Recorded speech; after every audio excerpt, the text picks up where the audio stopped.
बिस्मिल्लाहिर्रहमानिर्रहीम। अस्सलाम वालेकुम एवरीवन। उम्मीद है कि आप सब ठीक होंगे। जैसा कि कल स्लिप आई थी इंटरमीडिएट कैटेगरी की, सो आपकी जो ये इंटरमीडिएट कैटेगरी की टेस्ट होनी है वो होनी है 7 एंड 8 फरवरी को। ठीक है जी, 7 एंड 8 फेब को। सो आपके पास अभी 10 दिन रहते हैं। कितने दिन रहते हैं? 10 दिन रहते हैं तैयारी के लिए। सो आपको यही सजेशन है कि जितना हो सके स्टडी करें, स्मार्ट वर्क करें। ठीक है जी। अच्छा, आज के इस लेक्चर में हम डिस्कस करेंगे जनरल नॉलेज। ठीक है, क्या डिस्कस करेंगे? जनरल नॉलेज के एमसीक्यूज़ डिस्कस करेंगे। ये पास पेपर है इंटरमीडिएट कैटेगरी का। सो पास पेपर को मद्देनज़र रखते हुए आप तैयारी करें। सो आज हम 40 एमसीक्यूज़ हल करेंगे। कितने एमसीक्यूज़ हल करेंगे? 40 एमसीक्यूज़ हल करेंगे जनरल नॉलेज के, जिसमें मुख्तलिफ सब्जेक्ट्स शामिल हैं हमारे पास, जिसमें world knowledge, current affairs of Pakistan, current affairs of world, इस्लामियात, पाकिस्तान स्टडी, और उसके अलावा एवरीडे साइंस और कंप्यूटर का पोर्शन शामिल है। सो 40 एमसीक्यूज़ आपके जीके के आएंगे। सो जितना हो सके इसकी प्रेप करें। ठीक है जी। सो हर चीज़ आपके हाथ में है। ठीक है, the ball is in your court. So now it's up to you कि आप कितनी मेहनत कर रहे हैं। सो अल्लाह ताला बेहतरी करेगा। टेंशन लेने की कोई ज़रूरत नहीं, क्योंकि जो नसीब में होता है वही मिलता है आखिरकार। सो आइए इस टेस्ट को हम हल करते हैं। ठीक है जी। सो सबसे पहले आपके पास एमसीक्यूज़ आएंगे करंट अफेयर्स के या आपके लिए वर्ल्ड नॉलेज के। सो एमसीक्यूज़ नंबर 61 हमारे पास है। बोल रहा है the most populated continent is dash dash. आप वर्डिंग को समझे। ठीक है, बहुत सारे ऐसे स्टूडेंट्स हैं उनकी इंग्लिश कमज़ोर है, सो उसको समझ नहीं आती कि आखिरकार ये सवाल पूछ क्या रहा है।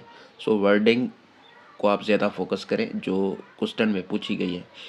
ये कह रहा है द मोस्ट पॉपुलेटेड कॉन्टिनेंट। ठीक है, अब पॉपुलेटेड कॉन्टिनेंट का मतलब क्या है?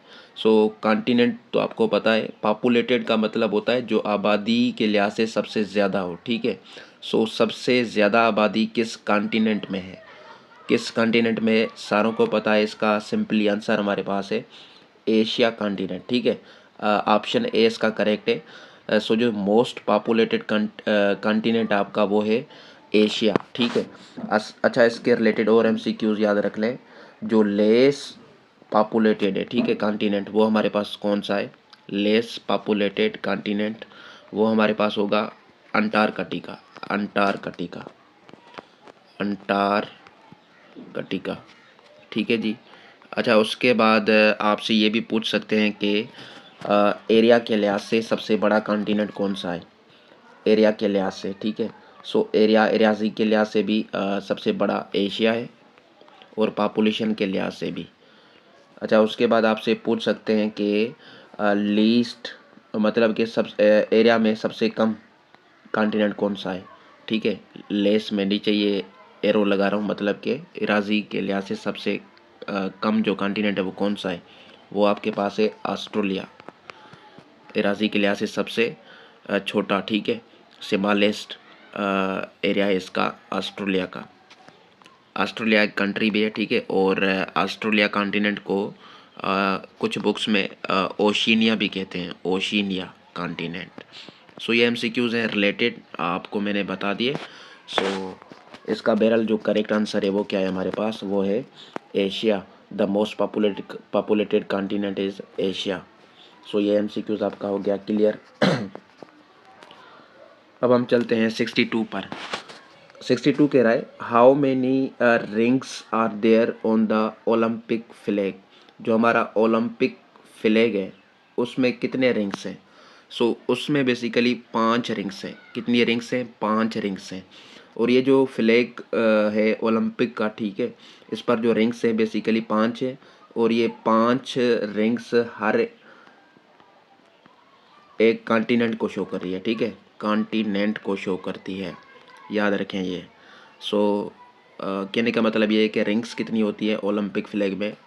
5 होती हैं। सो सी ऑप्शन इज़ करेक्ट। तुम्हें दिल लगी भूल जानी पड़ेगी, मोहब्बत की राहों में आकर तो देखो।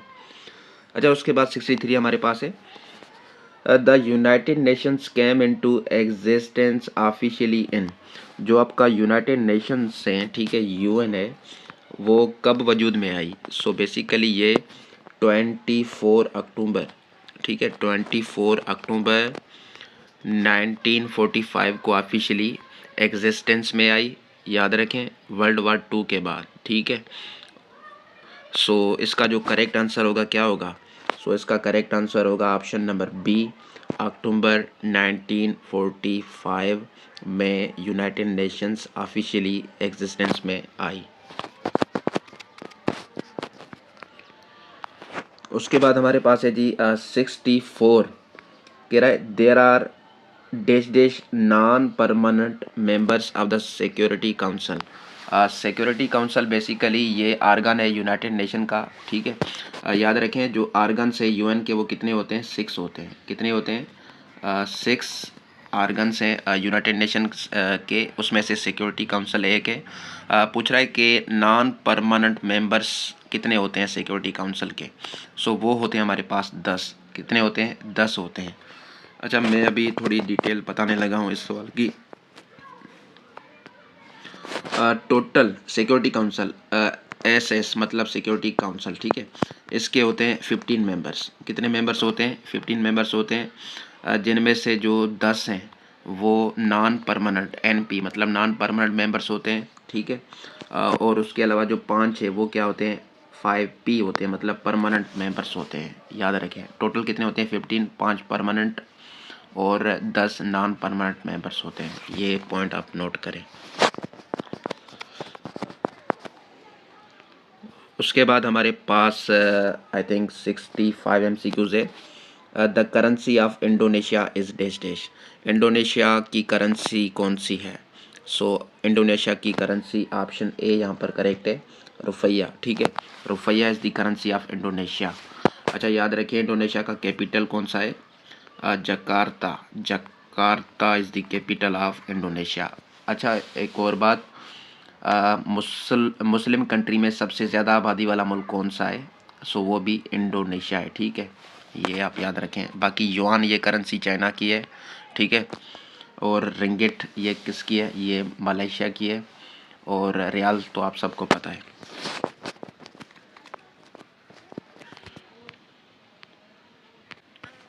उसके बाद हमारे पास है जी 66, कह रहा है the capital of Malaysia. Malaysia का कैपिटल कौन सा है? सो मलेशिया का जो कैपिटल है वो कौन सा है? वो हमारे पास है ऑप्शन सी यहाँ पर करेक्ट है, कोलालमपुर, ठीक है। Kuala Lumpur is the capital of Malaysia. बाकी ये जो काबुल है ये अफ़गानिस्तान का है, ठीक है, और ये कोलंबो ये श्रीलंका का है, याद रखें। उसके बाद 67 MCQs पूछ रहा है the world highest mountain is located in dash dash. सबसे पहले वर्ल्ड हाईएस्ट माउंटेन कौन सा है आपका? माउंट एवरेस्ट है, माउंट एवरेस्ट। इसकी हाइट कितनी है? सो इसकी हाइट आपके पास है 8,848, ठीक है, मीटर्स। ये इसकी क्या है? ये इसकी हाइट है माउंट एवरेस्ट की। और ये कहाँ पर है? ये नेपाल में है भाई। कहाँ पर है? नेपाल में। नेपाल में माउंट एवरेस्ट को क्या बोलते हैं? सगरमाथा भी बोलते हैं, ठीक है।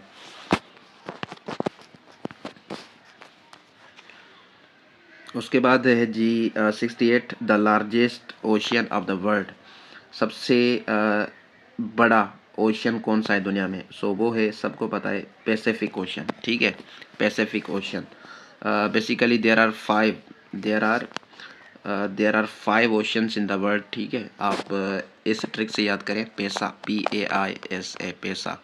सो सबसे बड़ा कौन सा है? Pacific, P for Pacific, A for Atlantic, I for Indian ocean, S for southern ocean, A for Arctic ocean. सबसे छोटा आर्कटिक है। सो ऐसे आप याद कर सकते हैं। सो इसका 68 का करेक्ट आंसर क्या होगा? Pacific Ocean. उसके बाद है 69 which fort of Sindh also known as the great wall of Sindh. किस फोर्ट को सिंध का ग्रेट वॉल ऑफ सिंध कहा जाता है? सो सारों को पता है, बहुत इजी है ये। वो है रानीकोट फोर्ट, ठीक है। ये डिस्ट्रिक्ट जामशोरो में है। कहाँ पर है? जामशोरो में है आपका, जामशोरो में है। Ranikot fort is known as great wall of Sindh. उसके बाद 70 नंबर MCQs है। Every year world population days observed on, आबादी का जो दिन है, ठीक है, दुनिया का, वो कब मनाया जाता है? वो मनाया जाता है जुलाई 11 को। सो ऑप्शन डी यहाँ पर करेक्ट है। उसके बाद हमारे पास है 71। बोल रहा है this year on Pakistan day president Arif Alvi awarded निशान इम्तियाज़ टू फेमस स्पोर्ट्समैन। मतलब ये आई थिंक 2023 की बात हो रही है शायद, ठीक है, क्योंकि ये पास पेपर है। कह रहा है कि पाकिस्तान के प्रेसिडेंट, अभी तो प्रेसिडेंट आसिफ जरदारी है, उस वक्त आरिफ अलवी था, उसने अवार्ड किया था निशान इम्तियाज़। निशान इम्तियाज़ याद रखें हाईएस्ट सिविलियन अवार्ड है, ठीक है। और जो हाईएस्ट मिलिट्री अवार्ड है वो कौन है? वो निशान हैदर है। किस पर्सन को दिए थे निशान इम्तियाज़? स्पोर्ट्समैन को। सो वो दिए थे बेसिकली स्क्वाश के प्लेयर्स थे, ठीक है, बड़े, जहांगीर खान और जानशेर खान को। ऑप्शन बी यहाँ पर करेक्ट है। उसके बाद PIA स्टैंड्स फॉर, PIA अब इसको प्राइवेटाइज कर दिया गया है, ठीक है, अभी इसकी बोली लगी थी। सो ये याद करें, PIA इसकी फुल फॉर्म क्या है? पाकिस्तान इंटरनेशनल एयरलाइंस, ठीक है, Pakistan International Airlines. Option B यहाँ पर करेक्ट है इसका। कितना इजी पेपर है यार, हलवा है हलवा। उसके बाद मैं इंग्लिश के पेपर्स जो है पास्ट है ये उसकी वीडियोस भी जारी करूँगा, ठीक है। हम तो दिल दे ही चुके, बस तेरी हाँ है बाकी, थोड़ा सा प्यार हुआ है, थोड़ा है बाकी। अच्छा, उसके बाद 73 MCQs है जी। 73 ये सॉन्ग इसलिए क्योंकि आप बोर ना हो, ठीक है, लेक्चर लंबा हो रहा है। और उसके बाद 73 है ICC men's cricket world cup 2023 will be played in. ये हो चुका है वर्ल्ड कप, ये किसने जीता था?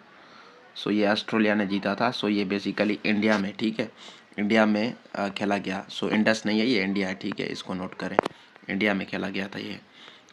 और इंडिया इसमें रनर अप थी, ठीक है।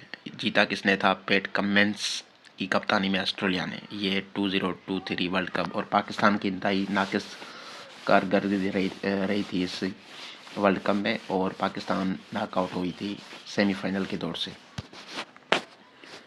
उसके बाद ये है जी, famous lake Saiful Malook is situated in, famous lake Saiful Malook is situated in, ये जो लेक सैफुल मलूक है ये कहाँ पर वाक़ है?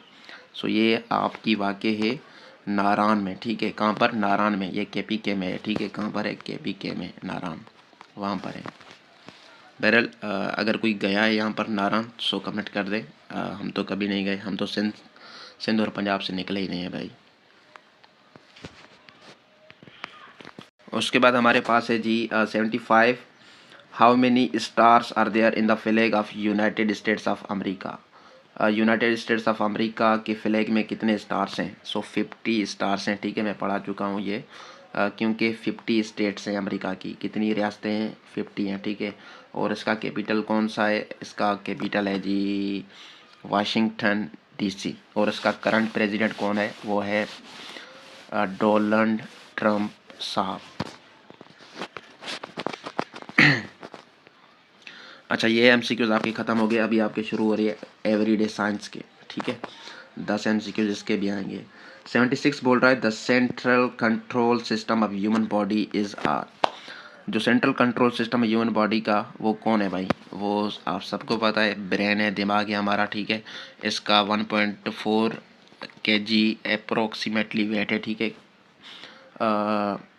किस किस बुक में 1.5 kg भी लिखा हुआ है, लेकिन सिंटेक्स में 1.4 kg इसका वेट लिखा हुआ है ब्रेन का, ठीक है।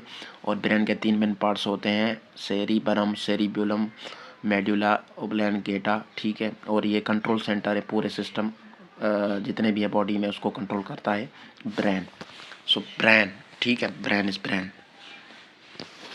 उसके बाद है जी during breathing the clean, moist and warm air enters the windpipe is called as dash. कहता है कि ब्रीथिंग के दौरान, सांस लेने के दौरान जो क्लीन, मॉइस्ट और वार्म एयर है वो एंटर होती है विंड पाइप में। उस विंड पाइप को हम क्या बोलते हैं? सो उस विंड पाइप को हम बोलते हैं ट्रेकिया। क्या बोलते हैं? ट्रेकिया। ठीक है, एक और भी याद रखें, ईसोफेगस, ये डाइजेस्टिव सिस्टम का हिस्सा है, ईसोफेगस। इसको हम बोलते हैं फूड पाइप। इसको हम क्या बोलते हैं? Food pipe. फूड पाइप, ये भी नोट करें। उसके बाद हमारे पास 78 है कि जी the average human heart beats about. जो एवरेज ह्यूमन हार्ट है वो धड़कती है, ठीक है, क्या कहते हैं, मेरा दिल भी कितना पागल है, ये प्यार तो तुमसे करता है। सो जो एवरेज ह्यूमन हार्ट है वो बीट करती है, धड़कती है, सबको पता है 72 टाइम्स पर मिनट। ठीक है, एक मिनट में 72 दफ़ा हमारी दिल धड़कती है। ठीक है, डब डब डब डब, इस तरह कुछ। उसके बाद है जी द लाइफ साइकिल ऑफ फिराक। ये मैं लेक्चर बना चुका हूँ, ठीक है, ज़्यादा एक्सप्लेन करने की ज़रूरत नहीं है। सो लाइफ साइकिल फिराक की क्या है? सबसे पहले आपका होता है, ये ऑप्शन बी यहाँ पर करेक्ट है। सबसे पहले फिराक स्पान, या जैसे एक भी बोलते हैं, ठीक है, फिराक स्पान, फिर टेडपोल, फिर फिराकलेट, छोटा फिराक, फिर एडल्ट फिराक। ठीक है, ऑप्शन बी यहाँ पर करेक्ट है। उसके बाद 80 नंबर MCQs है। Which statement is incorrect about particles and liquid. Liquid में जो पार्टिकल्स होते हैं, ठीक है, कौन सी स्टेटमेंट उसके बारे में इनकरेक्ट है? चेक करते हैं हम। Option A, particles are less closely packed. बिल्कुल ये बात सही है, लिक्विड्स में पार्टिकल लेस क्लोजली पैक्ड होते हैं। ठीक है, जो सॉलिड्स होते हैं उसमें टाइटली पैक्ड होते हैं। सो ये बात तो लिक्विड के बारे में सही कही गई है। उसके बाद बी है, particles are in loose clusters. ये भी बात सही है, जाहिर सी बात है, लेस क्लोजली पैक्ड हैं तो लूज क्लस्टर्स में होंगे। उसके बाद particles are arrangement is not regular. ये बात भी सही है, बिल्कुल रेगुलर नहीं है, रेगुलर पैटर्न आपको मिलेगा सॉलिड्स में।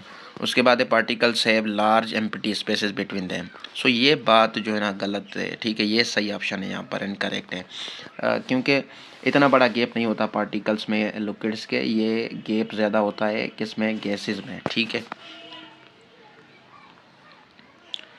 उसके बाद है जी 81, the lightest gas which is use for filling party.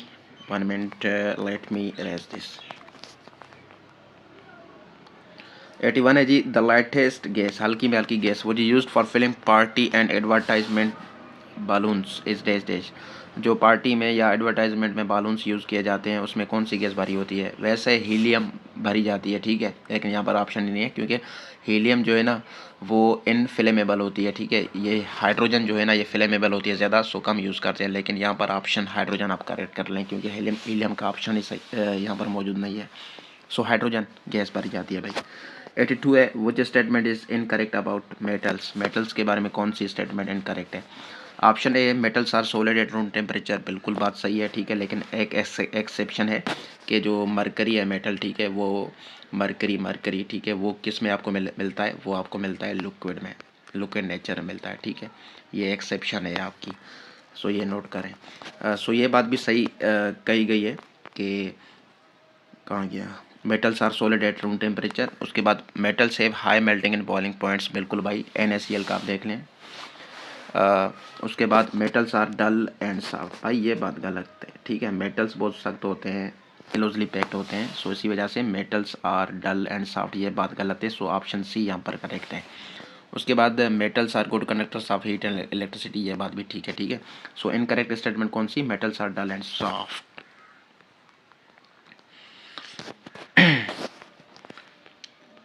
उसके बाद है जी according to the world health organisation WHO, the industrial limit of sound in the industries must B.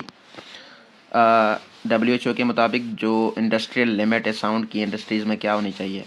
वैसे ऑफिशियली मैंने देखा है कि विकीपीडिया वगैरह पर लिखा हुआ है 85 dB, ठीक है, डेसिबल्स, लेकिन यहाँ पर जो करेक्ट ऑप्शन होगा क्लोज होगा 85 के, हम वो चूज़ करेंगे। सो 75 dB यहाँ पर आप कर लें, 75 dB लिमिट है इंडस्ट्रीज़ में, ठीक है, साउंड की। उसके बाद है जी when the moon and the sun are on the same side of the earth we see a dash. कहता है कि जब मून और सूरज अर्थ के एक साइड में हो, ठीक है, पैरेलल हो। सो हम क्या देखेंगे, हम एक न्यू मून, एक नया चांद देखेंगे भाई। क्या देखेंगे, एक नया चांद देखेंगे, न्यू मून। ऑप्शन बी यहाँ पर करेक्ट है। अच्छा, जब मून और सन अपोजिट हो, ठीक है, अपोजिट हो, अपोजिट, ये एमसीक्यूज भी नोट करें, अपोजिट हो, मुखालिफ हो एक दूसरे के, सो हमें देखने को मिलेगा पूरा चांद, फुल मून। वाह भाई वाह, फिर फुल मून हमें दिखेगा। लेकिन यहाँ पर करेक्ट ऑप्शन क्या है, न्यू मून।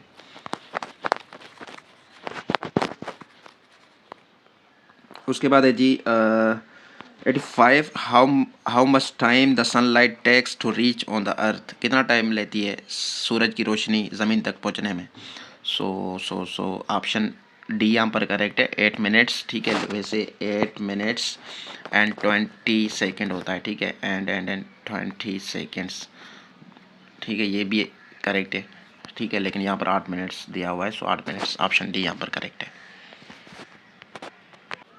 उसके बाद है जी इस्लामियात और पाकिस्तान स्टडी के एमसीक्यूज। कहता है एशियाज़ लार्जेस्ट आर ओ की फुल फॉर्म क्या है, रिवर्स ऑस्मोसिस, ठीक है, प्लांट इज़ लोकेटेड इन। सो ये आर ओ प्लांट कहाँ पर एशिया का बड़े में बड़ा मौजूद है, सो ये मिट्टी में है, ठीक है, मिट्टी प्रकार में। उसके बाद है जी when was a Lucknow pact made between Muslim League and Congress, ठीक है। ये लखनऊ पैक्ट मुआहिदा मुस्लिम लीग और कांग्रेस के दरमियान में कब हुआ था। First time, it was the first time that Hindus and Muslims get united, ठीक है। सो ये 1916 में, ऑप्शन ए यहाँ पर करेक्ट है। उसके बाद नेक्स्ट एमसीक्यूज हमारे पास है जी army desert warfare school is located in. ये जो आर्मी डिज़र्ट वारफेयर स्कूल है, ये कहाँ पर, किस कैंट में लोकेटेड है। सो आई थिंक ये चोर कैंट में, ठीक है, ऑप्शन ए यहाँ पर करेक्ट है, ए में मौजूद है, ठीक है। सो ये चोर कैंट में, ठीक है, सी डबल एच होगा यार, सी डबल एच है, ठीक है, यहाँ पर एच दिया हुआ है, चोर क्या हुआ है, सो चोर नहीं है, चोर कैंट है, ठीक है। Army desert warfare school is located in Chor Cantt, ये सेंट ब्रांच में है। उसके बाद 89 एमसीक्यूज है जी who was throw into fire by his own people but did not burn. किसको अपने ही लोगों ने आग में फेंका और वो बर्न नहीं हुआ। सो वो तो हज़रत इब्राहीम अलैहिस्सलाम, ये अल्लाह ताला का मौजज़ा था, ठीक है, ऑप्शन ए यहाँ पर करेक्ट है। उसके बाद 90 एमसीक्यूज है जी which king claimed to have the power our life and death at the time of Prophet Ibrahim। कौन सा वो बादशाह था हज़रत इब्राहीम अलैहिस्सलाम के दौर में जो कि कहता था ज़िंदगी और मौत मेरे हाथ में। सो वो है नमरूद, जो खुदाई का दावा करता था, खाक हो गया, गर्क हो गया, ठीक है। अल्लाह एक है हमारा, ऑप्शन बी यहाँ पर करेक्ट है। उसके बाद कंप्यूटर के एमसीक्यूज है जी 91 वो जो the following is a type of storage device, जो स्टोर करने के काम आती है, ठीक है, डेटा को, वो कौन सी डिवाइस है, वो है हार्ड डिस्क, यहाँ पर ऑप्शन सी यहाँ पर करेक्ट है। 92 है वो जो the following is N input device. Input device कौन सी है यहाँ पर, प्रिंटर, स्कैनर, स्पीकर, हेडफोन्स। सो वो है स्कैनर यहाँ पर, ठीक है, ऑप्शन बी यहाँ पर करेक्ट है। स्कैनर एक इनपुट डिवाइस है, बाकी सारी आउटपुट डिवाइसेज हैं। उसके बाद 93 में वो जो the following is an example of application software. Application software का एग्जांपल कौन सा है यहाँ पर, option A Windows, option B Microsoft Word, option C CPU, option D RAM.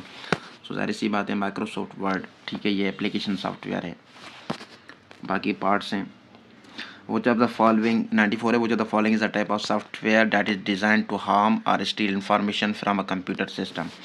वो कौन सा टाइप है सॉफ्टवेयर का जो कि डिज़ाइन किया गया है कंप्यूटर को नुकसान पहुंचाने या उनसे इंफॉर्मेशन चोरी करने का। सो वो है option A firewall, option B है एंटीवायरस, ऑप्शन सी है मालवेयर, ऑप्शन डी है इंस्क्रिप्शन सॉफ्टवेयर। सो वो है मालवार, ठीक है, मालवेयर या वार, ठीक है। सो ये है जो कि कंप्यूटर से डेटा स्टील करता है और नुकसान पहुंचाता है, ऑप्शन सी यहाँ पर करेक्ट है। उसके बाद 95 है जी वो जो the following is example of multimedia file format. Multimedia file format, multimedia का मतलब ये इमेजेस, एनिमेशंस नज़र आए, ठीक है। सो जाहिर सी बात है वो आपको MP3 में नज़र आएंगे, MP3। उसके बाद 96 से पूछा तो following is a popular social media platform. Popular social media platform कौन सा है भाई? सो फेसबुक, ठीक है, फेसबुक पर सारी कौम लगी होती है हमारी सिंधी, ठीक है। फेसबुक है मशहूर सोशल मीडिया प्लेटफॉर्म। 97 है पूछा the following is a type of 97 है पूछा the following is a type of secondary storage device. Secondary storage device की टाइप कौन सी है? सेकेंडरी स्टोरेज डिवाइस वो होती है जिसमें परमानेंट डेटा स्टोर होता है, ठीक है। और जो प्राइमरी होती है वो कंप्यूटर में खुद लगी होती है और वो टेम्पररी क्या करती है, आर्जी तौर पर डेटा को सेव करती है। सो यहाँ पर सी डी रोम है, ठीक है। C D ROM secondary storage device है, सी डी रोम।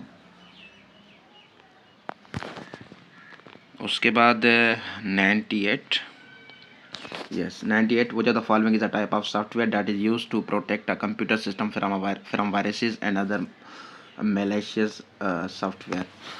कौन सी कंप्यूटर टाइप का सॉफ्टवेयर है जो कि प्रोटेक्ट करता है कंप्यूटर को वायरसेस से या दूसरे नुकसानदेह चीज़ों से? सो वो है एंटीवायरस, ठीक है। ऑप्शन ए यहाँ पर करेक्ट है।